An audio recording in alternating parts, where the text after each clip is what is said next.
Десетици казина и други објекти за игри на среќа според грубите проценки ќе треба да се дислоцираат откако новиот закон за игри на среќа предвиде дека треба да бидат најмалку 500 метри оддалечени од училиштата. Според јавно достапните податоци, мапа генерирана преку вештачка интелигенција покажува дека најмногу вакви објекти кои се во непосредна близина на училишта.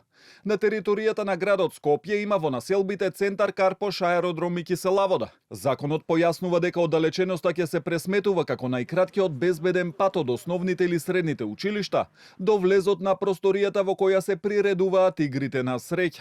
Од тука организаторите на игри на среќа ќе треба да изработат геодетски елаборат со кој ќе ја докажат оддалеченоста како дел од документацијата за добивање или продолжување на лиценцата која ја издава Министерството за финансии. Геодетските друштва ќе треба да постапат согласно новиот правилник кој ќе го подготви Агенцијата за катастар на недвижности. Согласно законот за катастар, овие работи се не ги извршува Агенцијата за катастар, туку целосно се во рамки на геодетските фирми и останува они да се придржуваат кон она што ќе биде ставено во правилникот кој што треба да биде донесен од страна на агенцијата и да ги содржи сите потребни податоци кои што ќе бидат таму пропишани. Мислам дека нема да има апсолутно никаков проблем од страна на геодетските компании, дека ќе може без проблем непречено да се изработуваат овие елаборати. Во меѓувреме ќе важат лиценците кои се веќе издадени, а самиот закон предвидува дека одредбите кои се однесуваат на оддалеченоста од училиштата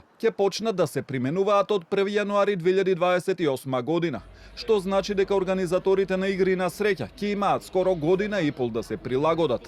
Околу законските измени реагираат Сојузот на стопански комори, од каде порачаа дека дополнително требало да се анализираат одредени делови од законот и да се има предвид дека има и лјадници вработени во овој сектор. Треба дополнително да се проанализира и внимателно да се донесат некои одлуки, бидејќи сепак таму работат десетици и лјадници вработени.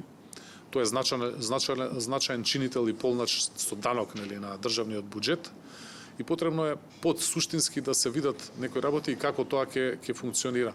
Сметаме дека не може ригидно и едноставно буквално да се пресечат некои работи или пак ако се случи тоа, потребно е сериозно обмислување. И од Асоциацијата на спортски обложувалници излегоа со реакција дека новиот закон нема да ги заштити граѓаните, туку како што велат, ќе создаде услови за уништување на легалниот пазар и експанзија на нелегално играње, но и дека директно се загрозуваат 10.000 работни места.